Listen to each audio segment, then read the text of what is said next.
So you want to be a graphic designer, or maybe you already are, and you're wondering if you are the only one feeling overwhelmed, confused, and a little bit burnt out. Today I'm sharing some things that no one tells you about being a graphic designer. The stuff I really wish that I knew when I was starting out. Some of it might surprise you, but it's real talk from my own experience. Let's get into it. But before we do, look at this beautiful bracelet I have. It matches the ring that my boyfriend got me for Christmas. Okay, number 1, you won't always design cool stuff. First up, not every project is a creative dream.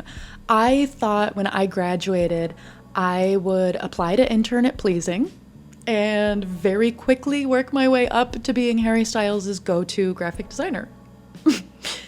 But in reality, I got my start making things like flyers, Instagram posts for businesses, parkour signs for events, and redesigning an 80 slide PowerPoint with animations on every single slide. And that's fine. Those boring jobs are still design and they still pay the bills while you are also building skills. You're gonna start small and probably start by doing something that you don't love every single day. Number 2, communication is absolutely key. You could be the best designer in the world, but if you can't explain your ideas clearly or defend your choices in a calm, confident way, you will struggle. Learning how to present your work, give updates, that's very important, took me a while to get there, and talk through revisions professionally is huge, especially with clients who aren't visual thinkers, which leads me into my next point. Number 3, clients often don't know what they want. You might assume clients come with a clear vision, but a lot of them don't. Part of your job is kind of pulling the vision out of them, asking the right questions, offering direction, and helping them discover what they actually need. It's half design, half detective work. You're also probably gonna run into a client really not understanding what's possible and what's not. Overall, you're the artist, and sometimes you'll need to defend your work respectfully. In the past, what I found works is I will show the client 2 designs, one perfectly balanced and your eye tracks all of the information correctly, and the other the way that the client described exactly how they wanted it. It shows them that you know what you're talking about, and they're more likely to trust you when you say something won't work exactly the way that they want it. Number 4, you won't feel creative every single day. Some days you're just really not gonna feel it, but deadlines don't care if you're uninspired. Creativity is a muscle that you have to exercise every single day. Show up and do the work even when your spark isn't there. Some of my best work comes on days when I really don't wanna. And these days end up being the days that I feel most proud of what I've worked on. And most of the time I realize what I was avoiding wasn't even that bad. Number 5, you need business skills if you're freelancing or even just kind of thinking about it. You have to learn some business basics like pricing your work, one of the hardest aspects of freelancing in my opinion. Writing contracts, one of the hardest aspects of freelancing in my sending invoices, one of the hardest and marketing yourself.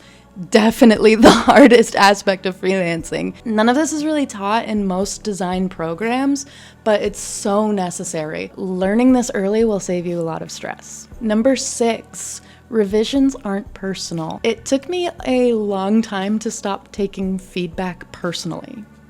And look at me now. I don't take feedback personally ever anymore. When a client says, I don't love it, or wants to change something that you spent hours on, it hurts. But it's not an attack on you. It's just part of the process. You're collaborating with them to make something that they love. So don't get your feelings hurt. Number 7, burnout is so real if you don't set boundaries, especially if you're freelancing or working from home. I used to say yes to every single project, including ones where I wouldn't get paid.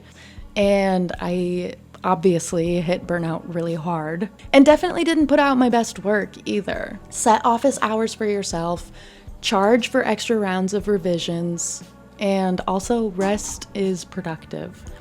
But also be disciplined with yourself. These boundaries are for yourself and your clients. Number 8, you will always be learning. The design world is constantly evolving and changing. There's new tools, new trends, new platforms, and it's exciting, but it's also exhausting. You don't need to learn everything at once. Pick what is relevant to you and your goals and stay curious. Maybe you don't actually need to know HTML. I don't. Number 9. It takes time to find your style and your dream client. We all want that perfect backlog of work and dream clients right away. But honestly, it takes years. Your early work won't look like what's in your head, and that's totally normal. You grow by doing work over and over and over, and one day you'll look back at the work that you're doing now and you'll be embarrassed. And I promise this is said to encourage you. This happens to me like pretty much every year. I look back at what I did last year and I said, Number 10, not everyone will value your work. Sometimes people will ask you to work for exposure.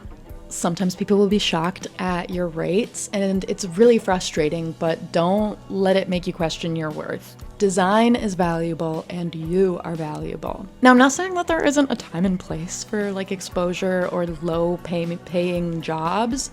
If this like job would actually get you way more clients, then it's worth considering at least. Most of the time it's a big fat no though. If you're still here, thank you! Design is an amazing career, but it's not always the dream people imagine. It's messy, challenging, and not for the faint of heart. I remember in college my professor said that design is one of the easiest jobs to get because everybody needs it. That is simply not true. If you're just starting out, I hope this helped prepare you a little bit more honestly. And also, if you're a designer, let me know one thing that you wish you knew before becoming a designer. And if you found this helpful, you can like and subscribe, but don't feel pressure about it. Also, go to my website, please. Please, please, please.